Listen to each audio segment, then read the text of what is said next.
دوستو، حضرت خواجہ غریب نواز رحمۃ اللہ تعالی علیہ رسول اللہ صلی اللہ علیہ وسلم کے دربار میں جب روزہ رسول سے آواز آئی کہ معین الدین کو حاضر کیا جائے، دوستو آئیے جانتے ہیں۔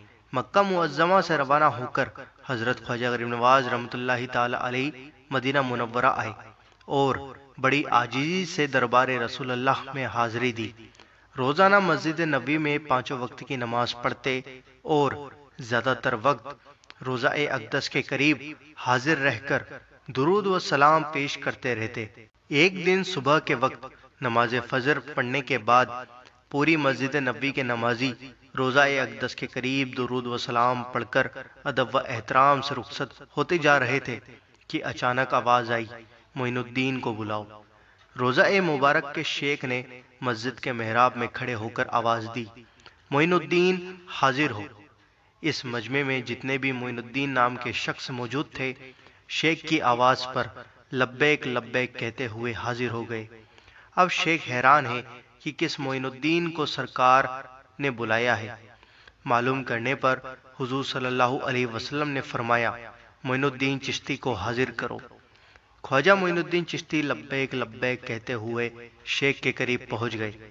شیخ نے آپ کو روضہ اقدس تک پہنچا دیا اور عرض کیا، یا رسول اللہ، معین الدین چشتی حاضر ہے۔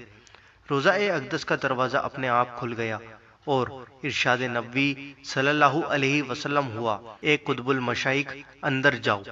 حضور خواجہ غریب نواز رحمۃ اللہ تعالی علیہ وجدانی حالت میں روضہ اقدس کے اندر داخل ہوئے اور تجلی شت نبوی میں بے خود و سرشار ہو گئے۔ جب دلی سکون حاصل ہوا تو حکم ہوا، اے معین الدین، تو ہمارے دین کا معین ہے، یعنی مددگار ہے۔